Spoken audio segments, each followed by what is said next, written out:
एक बार एक जंगल में कलसी और नीरा नाम की दो चिड़िया आमने सामने अपने घोंसले में रहती थी। वो दोनों बहुत गहरी सहेली थी। कलसी बहुत ही कामचोर थी, जबकि नीरा अपने काम के प्रति अड़िग रहती थी।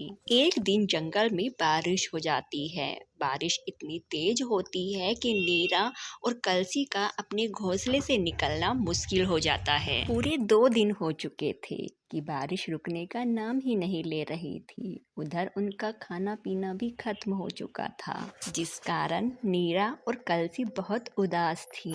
2 दिन बाद सूरज निकलता है तो नीरा जंगल में खाने की तलाश में इधर उधर भटकने लगती है। कुछ देर तक घूमने के बाद नीरा को एक पेड़ के नीचे चावल के दाने पड़े हुए मिलते हैं। नीरा सोचती है कि अगर मैंने ये दाने अभी खा लिए तो ये खत्म हो जाएंगे, और फिर कल का क्या, क्यों ना मैं इन चावल के दानों को बो दूं, जिससे मुझे कभी खाने की कमी महसूस ही नहीं होगी।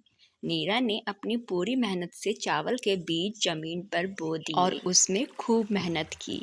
कुछ ही समय बाद चावलों की भरकम फसल हुई, जिससे नीरा के पास ढेर सारे चावल हो गए। अब उसे खाने की कोई चिंता ना थी।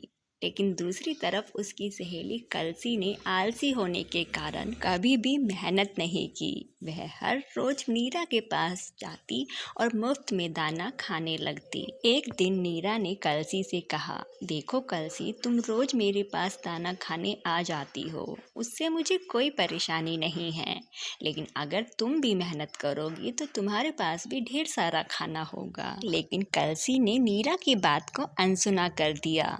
कलसी प्रतिदिन बाहर दाने की तलाश में जाती और दाना खाकर वापस लौट आती। उसे भविष्य की कोई चिंता न थी। कुछ दिन बाद जब फिर से बारिश का मौसम आया तो कलसी को कुछ नहीं मिला। वह फिर से भूखी दर दर भटकने लगी। वहीं उधर नीरा के पास उसकी मेहनत का फल था।